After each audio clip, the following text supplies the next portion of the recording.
एक म्हणजे आषाढी एकादशीच्या निमित्तानं लाखो लोक पंढरपुरामध्ये श्री विठ्ठलाच्या दर्शनाला या ठिकाणी येतात। सगळ्यात अगोदर सगळ्या श्री विठ्ठल भक्तांना माझ्याकडून खूप खूप शुभेच्छा। आणि मी गोव्याहूनही हजारो लोक आता वारी करून गोव्याहून पंढरपुरात चालत येतात, त्यांच्यासाठी म्हणजे आत्ताच ते नुकतेच परतले, त्यांच्यासाठी खूप खूप शुभेच्छा। पांडुरंग विठ्ठलाकडं म्हणजे पूर्ण आपण जसं म्हणतो सुख समृद्धी या संपूर्ण भारत देशातील लोकांसाठी आरोग्य द्यावी हेच मागितलं। आणि आज गुरुपौर्णिमा, त्यानिमित्तानं मी म्हणतोय की मी भाग्यवान आहे। गुरुपौर्णिमेच्या दिवशी श्री विठ्ठल रखुमाईंचं दर्शन या ठिकाणी येऊन घेण्याचा योग आणि मान मला मिळाला।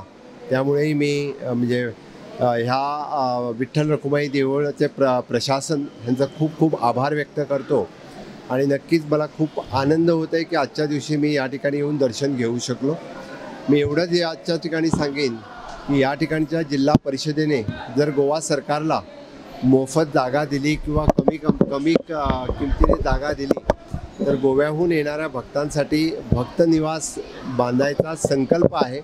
त्यासाठी तसं रितसर पत्रही आम्ही या ठिकाणच्या जिल्हा प्रशासनाला पाठवू आणि त्याने जागा दिली तर या ठिकाणी गोव्याहून येणाऱ्या सगळ्या भक्तगणांसाठी आपण एखादी अग्रशाळा किंवा एखादं हॉस्टेल या ठिकाणी बांधू। मी एवढंच सांगेन।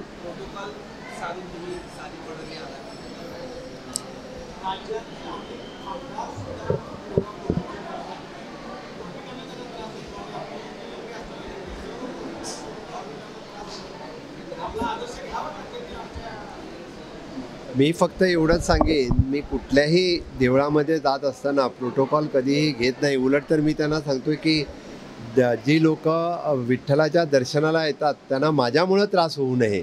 हा माझा म्हणजे मी कुठल्याही देवळात गेलो तरी हाच आहे। आणि शेवटी गोव्यामध्ये तर आम्हाला प्रोटोकॉल लागतच नाही आहे, त्यामुळे आम्हाला सवय आहे विदाऊट प्रोटोकॉल फिरायची। अनेक लाखो भाविक पवित्र चंद्रभागेचे पाणी पिऊन चंद्रभागा स्वच्छतेची गरज आहे। त्याबाबत शासनाला, महाराष्ट्र शासनाला काय सुचवा? महाराष्ट्र शासन खूप चांगल्या पद्धतीने काम करते, कारण एवढ्या लाखोने भक्त जेव्हा चंद्रभागेच्या तीरावरती येतात, पंढरपुरामध्ये येतात, नक्कीच त्या ठिकाणी अजूनही खूप मोठ्या प्रमाणामध्ये स्वच्छता व्हायला पाहिजे। पण तेवढीच काळजी भाविकांनीही घेतली पाहिजे, कारण चंद्रभागा फक्त स्वच्छ करणं हे सरकारचं काम नसून भक्तांचंही काम आहे। त्यासाठी सगळ्यांनी मिळून पंढरपूर आणि चंद्रभागा जर स्वच्छ ठेवली तर ती अजूनही मला वाटतं स्वच्छ होईल। त्यासाठी सगळ्यांचं कर्तव्य आहे। गोव्याच्या धर्तीवर महाराष्ट्राच्या पर्यटन विकासासाठी महाराष्ट्र सरकार खूप चांगल्या पद्धतीने पर्यटनाच्या बाबतीत काम करत आहे। आणि आता तर मला वाटतं की म्हणजे एकनाथजी शिंदे आणि देवेंद्रजी आणि अजित पवार यांच्या तिघांच्याही प्रयत्नानं, मोदीजींच्या आशीर्वादातनं, डबल इंजिनच्या सरकारमुळे खूप चांगल्या पद्धतीने विकास होतोय।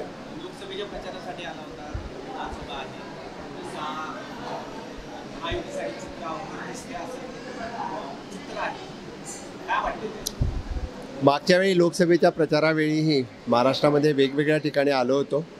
आताही परत एकदा सांगतो मी, डबल इंजिनचं सरकार महाराष्ट्रामध्ये 100% येणार, कारण ज्या पद्धतीचा विकास महाराष्ट्रामध्ये डबल इंजिनच्या कार्यकाळामध्ये झालेला आहे, अगोदर देवेंद्रजी होते तेव्हा आणि आताही एकनाथजी शिंदे आहेत तेव्हाही।